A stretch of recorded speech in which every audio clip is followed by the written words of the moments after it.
Let's take a moment to recognize the unsung heroes of Broadway, replacement casts. When the professionally shot edition of Hamilton released on Disney Plus last summer, one of the main selling points for the film was the strength of the original cast. Not only were they excellent actors, but the film also brought their performances back from the dead, so to speak. By the end of 2016, the entire leading cast of Hamilton had left the show, so this particular version of Hamilton hadn't been seen for nearly 3.5 years. But during that time, Hamilton continued to perform, on Broadway, in Chicago, and in 3 national tours, and these productions were only possible due to the ongoing work of replacement casts, actors doing all the same work as the original cast, but without the national recognition for doing so. Or I should say, not exactly the same work. One of the recurring comments from Broadway casting directors is a desire not to find an exact replica of the original cast, but instead new performers who can put their own mark on a role. In an interview with the Dallas Morning News, actor John Rapson, who played the lead role in the national tour of A Gentleman's Guide to Love and Murder, acknowledged the differences between his performance and that of the Broadway originator, Jefferson Mays. Mays is so brilliant and so informed in all of his choices.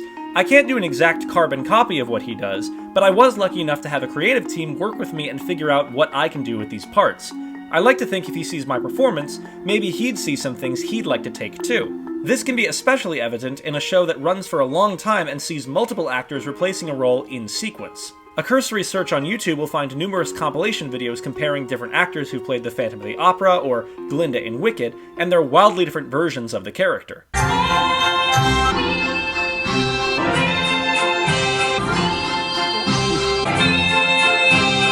But even if the actor has a different take on the part, the intention is always to avoid sticking out. The character, the story, and the production are still the elements that audiences are coming to see, not this particular performer, unless the cast replacement is really well known. Nick Jonas is climbing the corporate ladder in the Broadway musical How to Succeed in Business Without Really Trying. Urban Blue joins In the Heights. High School Musical was a wonderful experience, but now I get to be a part of a Broadway musical. It's incredible. Grammy nominee Carly Rae Jepsen is Cinderella, and Emmy nominee Fran Drescher is the wicked stepmother. Come on down and check me out on Broadway in Seussical. It's gonna be a party. Aaron Carter in Seussical till May 6th only. The trend of celebrities appearing in Broadway musicals goes all the way back to the beginning of Broadway itself. In the early days of the 20th century, entire musicals were constructed around performers like George M. Cohan, Burt Williams, Eddie Cantor, and Al Jolson, just as excuses to put the performer back on stage, with the show existing almost as an afterthought. But the production that really ushered in the modern concept of stunt casting, the practice of selecting a cast replacement where the novelty of seeing the actor perform is a marketing consideration in addition to their fitness for the role, was the 1994 revival of Grease. Produced primarily by Barry and Fran Weisler, the revival's starting cast included Rosie O'Donnell as Rizzo, already well known for her early career as a TV host on VH1, and roles in the films A League of Their Own and Sleepless in Seattle. What's the matter, kid? You too big to finish your own games now? But following O'Donnell's departure, the production opted not to hire another actor on an open run, but instead made headlines by continually hiring actors who weren't known as stage performers for limited 20-week runs. Brooke Shields, Lucy Lawless, and Linda Blair all came through the revolving door, as the production stunt was called. Since then, Broadway shows have varied on how they build a replacement cast. Some productions, like The Lion King or Come From Away, choose only unknown replacements to prevent a star from drawing focus away from the production. Others, like the revival of Chicago, also produced by the Weislers, have continued to make headlines with celebrity replacements that keep audiences coming back for the novelty of seeing a specific actor in the role. But, by my estimation, no recent Broadway production has had a more varied and surprising history of replacements than the musical Waitress.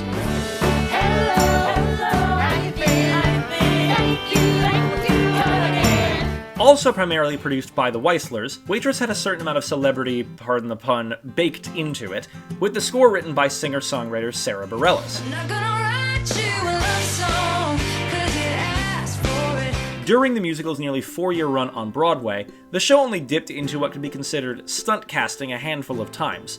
But even when the production cast relatively unknown actors, the specific people it brought in and the way each actor expanded the definition of the role make it worth a more in-depth history. So that's our focus today, to shine a light on 6 of the lead roles in Waitress and to discuss every actor who played them during the original Broadway run, as a case study for how a Broadway musical can scramble its own casting requirements and redefine character type in the process. I'll be covering the replacements for the following roles: Jenna, Becky, and Dawn, the three lead waitresses, Dr. Pomander, Jenna's love interest, Ogie, Dawn's love interest, and Joe, owner of the diner. I recognize that this leaves out Earl and Cal, both arguably leads, but their replacements were mostly career Broadway performers whose stepping in and out of the show didn't garner full press releases on Playbill or Broadway.com. I will take the moment to mention that the original Earl was played by Nick Cordero, the Broadway actor who passed away due to complications from COVID-19 back in July. This history, though it doesn't include his character, is dedicated to his memory. I'm also not going to list any specific dates, as there are a lot of them and they are public record. A full list of the replacements with dates can be found on the Waitress Wiki, and a charted version of the history, built by myself, can be found in the video description below. This video is more about the actors themselves and the order that they entered and left the show. So, Jenna, Becky, Dawn, Pomander, Ogie, Joe. Let's begin. In the pre-Broadway run at Cambridge's American Repertory Theatre, the most well-known member of the cast was Jessie Mueller, a Tony winner for her performance as the title character in Beautiful, the Carole King musical. She played Jenna opposite Drew Gayling as Pomander.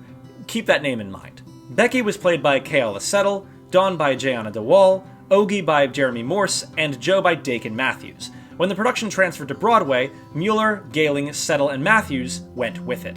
DeWall was replaced as Dawn by Kimiko Glenn, known at the time as Brooke Soso on Orange is the New Black, as well as Yoshimi in the musical version of Yoshimi Battles the Pink Robots, which I've discussed before. Christopher Fitzgerald, known as the original Bach in Wicked and Igor in Young Frankenstein, stepped in as Ogie after playing him in earlier workshops. Jeremy Morse did not leave the project, however, stepping into the ensemble and remaining as Ogie's understudy. This sextet, then, comprised the original Broadway cast of Waitress's leads. The production was nominated for 4 Tonys, but ended up losing all awards to Hamilton's sweep that year, though Fitzgerald did win Best Supporting Actor at the Drama Desk and Outer Critics Circle Awards, where Hamilton wasn't eligible. And in retrospect, Waitress is certainly worthy of the title of the 2015-16 season's Best Musical, containing no slave owners. 3 actors left the production in the 9 months following the Tonys. Glenn was her first to depart, replaced by Glee actress Jenna Ushkowitz as Dawn. Following her was Settle, who left to begin filming on The Greatest Showman. This is Bruce. This is who I'm meant to be. This is me. Settle was replaced by Charity Angel Dawson as Becky, the original actress for the featured role of Nurse Norma, and the only member of the ensemble or understudies to take over one of the leads full-time during the Broadway run. Shortly after Dawson took over, Ushkowitz also departed the production, making way for Caitlin Houlihan to take over as Dawn. This group of leads, Mueller, Gayling, Dawson, Houlihan, Fitzgerald, and Matthews, was the Broadway cast on January 26, 2017, when the Weislers announced that Waitress had completed an incredible 10-month recoup on investment. For context, that's the same recoup time as Hairspray, and 4 months faster than Wicked. This cast then remained the same for 2 more months until Mueller and Gayling left. Following Mueller, Sarah Bareilles herself took over as Jenna on a limited 2-month engagement. I'm a dancer at heart. I'm not a dancer, even if I think I look cool sometimes. While Pomander was taken by Chris Diamantopoulos, a film and TV actor best known for his ongoing run as the voice of Mickey Mouse. Personality and good looks.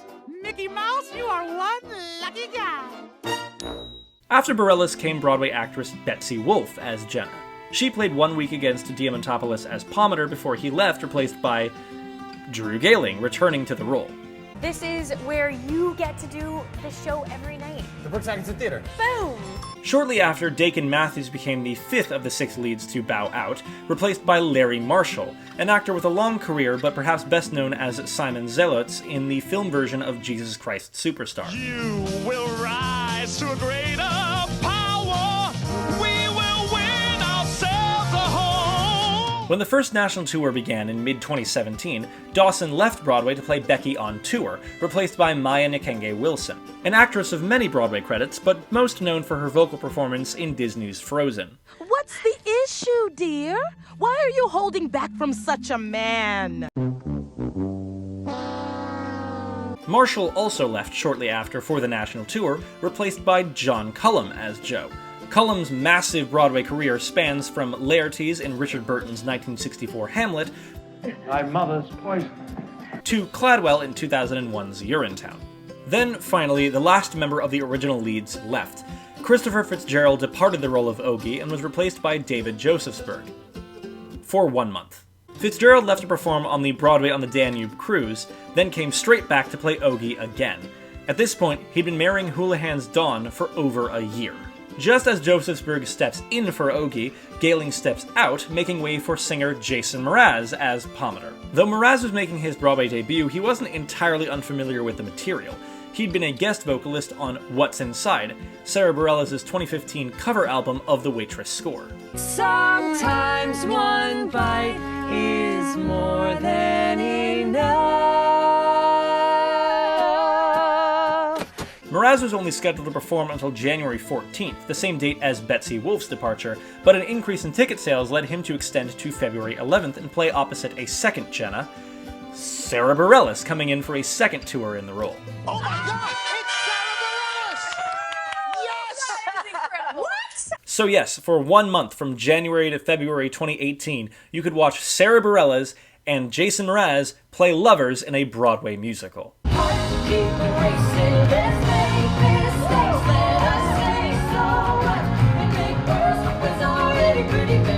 John Cullum left at the same time as Wolfe, replaced by the return of Dakin Matthews. And around the same time, Natasha Yvette Williams replaces Wilson as Becky, and becomes the last new actress to play the role. For the remaining 2 years of the Broadway run, the only billed actors as Becky were Williams and Dawson.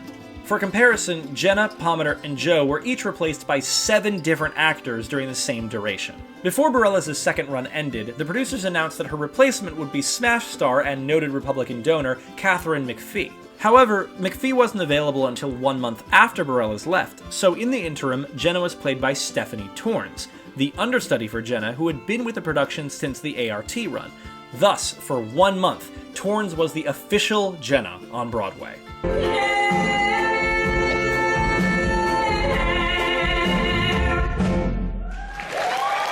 McPhee took over for Torrens at the same time that Steve Vinovich took over for Matthews as Joe. Shortly after, Eric Bergen, better known as Blake on Madam's Secretary... No, I'm bi, ma'am. Bisexual. Steps in as Pomander, ending Gayling's 3rd run. And shortly after that, Vinovich is replaced by Bill Nolte, previously Joe on the national tour. Then, finally, after more than 2 years on the role, Christopher Fitzgerald formally steps away from playing Ogie, and at the same time, his onstage partner Caitlin Houlihan steps away from Dawn. Houlihan's 1 year, 8 months, and 25-day streak as Dawn goes on to be the longest unbroken run by any actor among Waitress's leading cast. They're replaced by husband and wife duo Katie Lowes and Adam Shapiro as Dawn and Ogie. I am in love, love, love, and I don't care who knows it. The pair were friends with Bareilles in real life and were essentially asked to audition, despite their prior history as television actors. Lowes played Quinn Perkins on Scandal. If Quinn has to die for the Republic, then she has to die. And Shapiro was in, I guess, Sense8. Also, I should mention that, in addition to their credits on screen, Lowes and Shapiro are the co-founders of LA's I Am a Theater company, so Waitress was a return to the stage for the couple. After Bergen leaves, Gayling begins his 4th run as Pomander. Following McPhee's departure, the next Jenna was Nicolette Robinson, previously known for a recurring role on The Affair and being married to Leslie Odom Jr. Now making her long-awaited Broadway debut, she's the first woman of color and the first real-life mother to play what has become an iconic role. So many people that I have never met before who were showing up and have been so supportive since the announcement came out. It's, unbelievable the amount of support I've been getting from people that I haven't even met. A month later, 3 performers, Lowes, Shapiro, and Nolte, were all replaced at once. The new actors are Lena Klingemann as Dawn. We have kind of the best fans who follow the show, are amazing, they come back multiple times. This I call her Lil Dawn Rising, because I'm new Dawn Rising. Alex Weiss as Ogie. All the rest of the songs are so noisy, I'm just gonna just play single chords. And Today Show anchor Al Roker, making his Broadway debut as Joe. What? I'm gonna be singing, but remember... Wait, you're singing? I'm singing. You can sing? But beauty is in the pie of the beholder. After Roker's 6-week run, he's replaced by June Squibb, the only woman to play the role of Jo, now named Josie. Squibb was a recent Oscar nominee, but also had Broadway credits that included the original cast of Gypsy, where she played the stripper Electra. And at the same time that Squibb entered the cast, Williams stepped down as Becky, replaced by the return of Charity Angel Dawson. Robinson's eventual departure led to the second month-long run by Stephanie Torrens as the official Jenna, before being replaced by, who else, Sarah Bareilles in her third limited engagement. And during Torrens' run, Weiss stepped down to make way for a new Ogie. And by new, I mean the return of Christopher Fitzgerald. I love you means you're never, ever, ever getting rid of me. At the same time that Bareilles returned, Gehling and Squibb both left the production, replaced by Larry Marshall's return as Jo and a new Palmater, Broadway performer Gavin Creel. Madly fell in love with this man, like just in rehearsal. I was just like, oh my God, I actually think I'm in love with you. And I had to talk to my therapist about it. It was a whole thing. I felt the same way. I wrote a song about it. I literally did. About wait. February 2019 was the most chaotic single month for Waitress cast replacements, with 3 happening in successive weeks. First, Creel as Palmater, who was replaced by former New Kids on the Block member Joey McIntyre.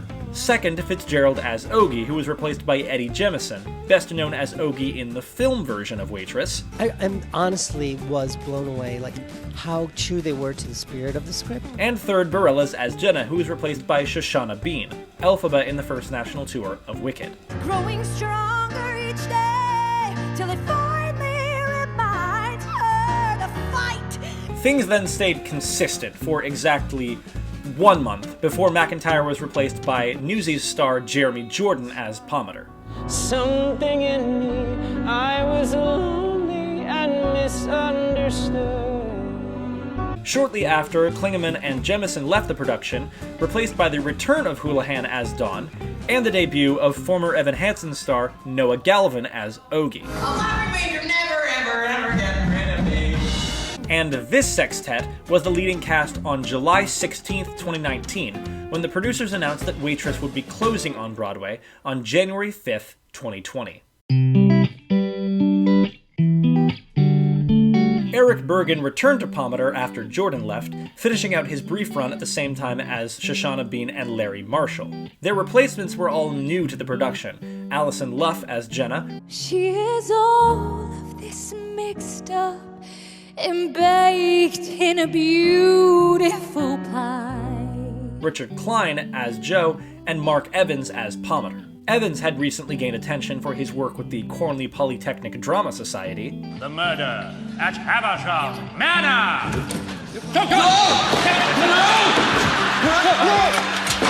While Klein was best known as Larry on Three's Company, though he was only in 1 month before Marshall returned.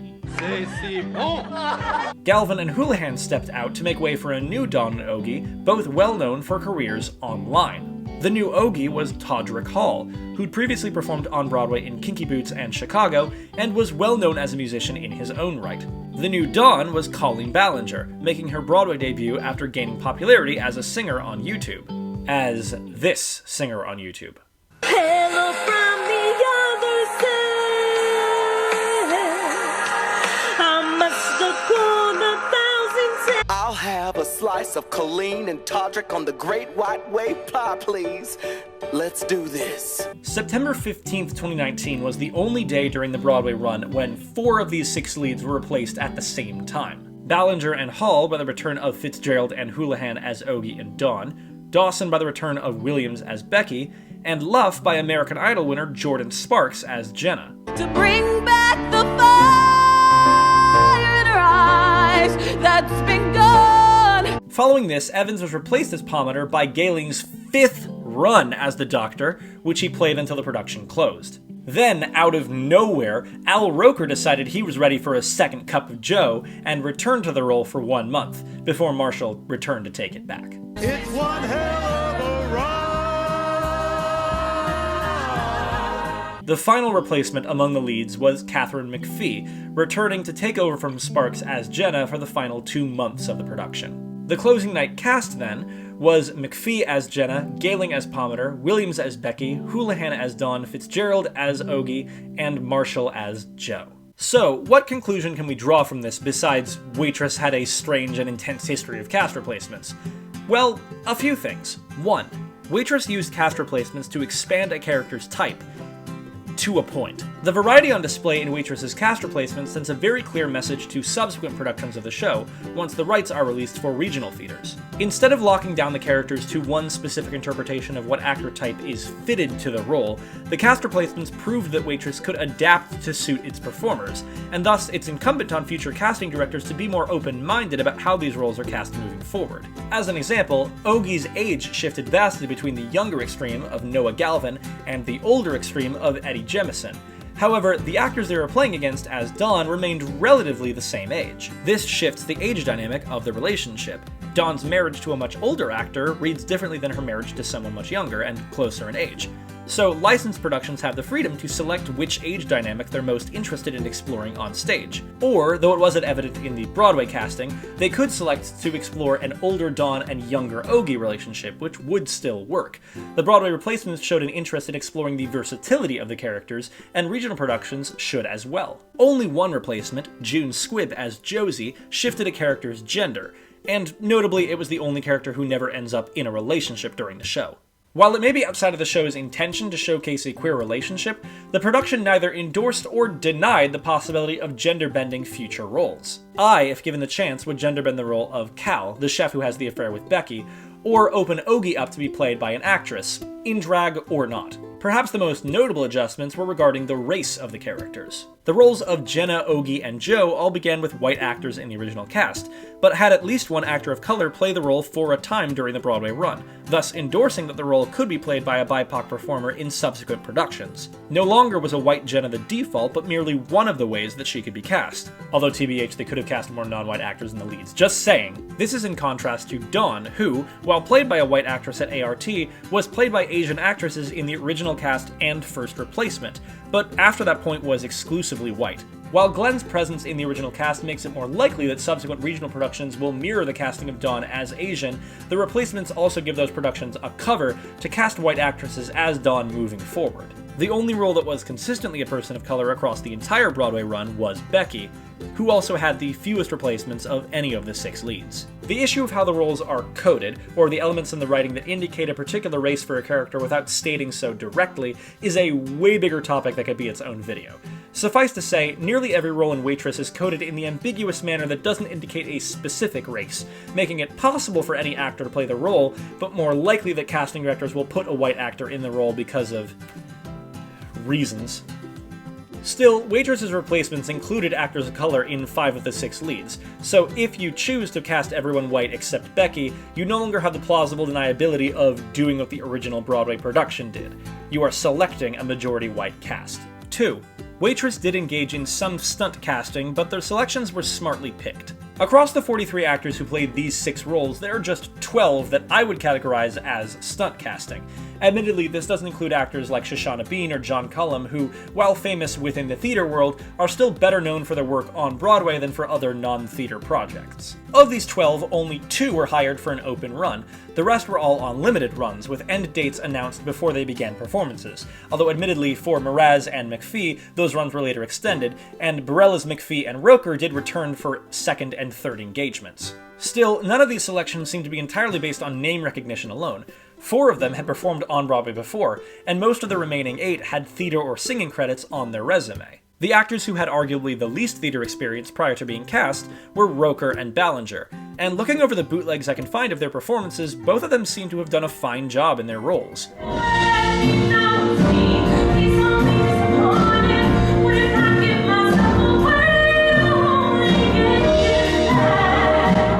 Both were very clear in interviews about the difficulty of the process and the work they were putting in to train for their brief Broadway runs. I'm very nervous. It's like this is my normal nervous, and now I've got this nervous on top of it. We're going to be laughing on stage, breaking character every night. No, we're not. We're going to be professional. Plus, these were not exactly celebrities that were expected to bring their fan bases to the box office.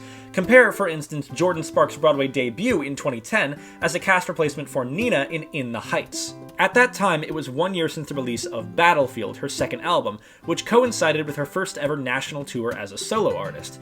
That tour ended literally the day before she began performances on Broadway. Comparatively, Sparks' run in Waitress came 4 years after she released any new material as a solo artist, and 3 years after leaving her record label. She still had fans, certainly, but producers were not counting on the same fan base turnout at the box office that would have been expected in 2010. In brief, the 12 stunt performers in Waitress were never intended to supersede the draw of the show itself, but merely to supplement it. The intention was always to add spice to the cast, without letting one ingredient overpower the recipe.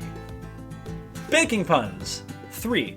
Broadway replacements are never a linear progression. This is more of a point about Broadway overall, but Waitress provides a great example of it. Amid the eye-catching names in Waitress's history of replacements, it can be easy to miss the work of the Broadway performers for whom the show was another credit on the resume of a hardworking stage actor. Even among these 6 lead roles, actors would come in for brief runs, and then leave to other projects, and then come back, and then leave again, or in Drew Galing's case, just kept leaving and coming back.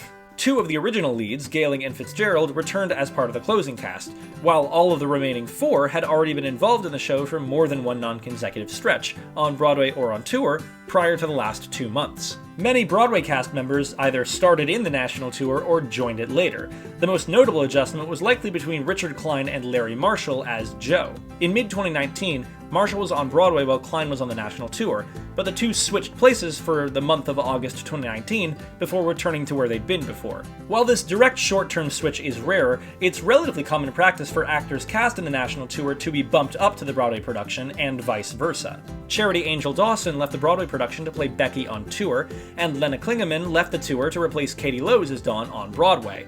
All 3 Joes who performed on the first national tour eventually had at least a brief run on Broadway. And most interestingly, there's Jeremy Morse, the original Ogie at ART. While he was replaced by Christopher Fitzgerald and was never the official Ogie on Broadway, he was the official Ogie on the first national tour. So the concept of Broadway actors being replaced isn't quite accurate. Rotated might be the better way to put it. Once an actor is cast in the Broadway run, they may play it for a few months, only to move on to other projects, and then return to it a year later, and then shift to the national tour, and then back to Broadway. Or, like some actors, you could have the chance to play the role for 2 or even 3 times longer than the original cast did. The point being, the replacement actors are as much a part of the production as the original cast is. And that's just among the leads. I selected these 6 roles because the cast replacements were the most eye-catching, but we can't discount the incredible work being done by the ensemble members and the understudies. Stephanie Torrens, as mentioned, was an understudy for Jenna from the out-of-town previews all the way to closing night.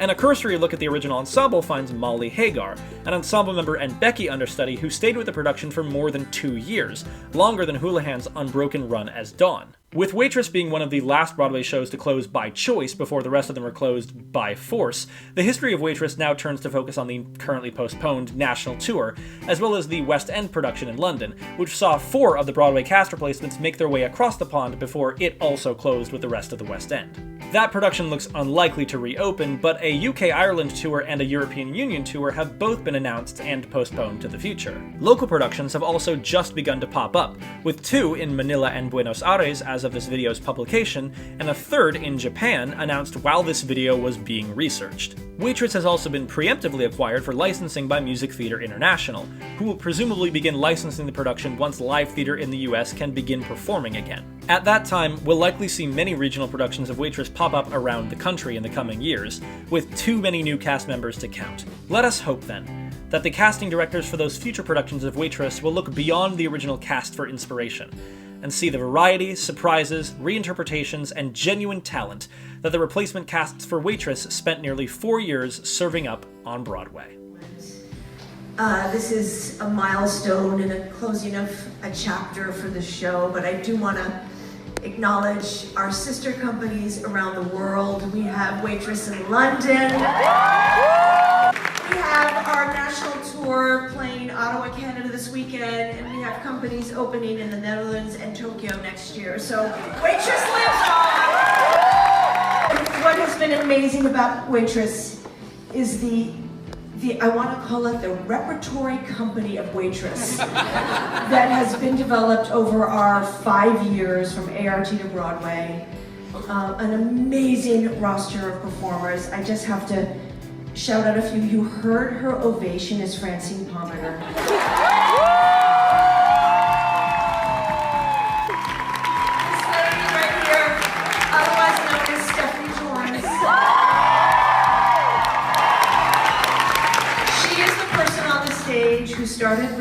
ART 5 years ago and has been at the show for the last 5 years.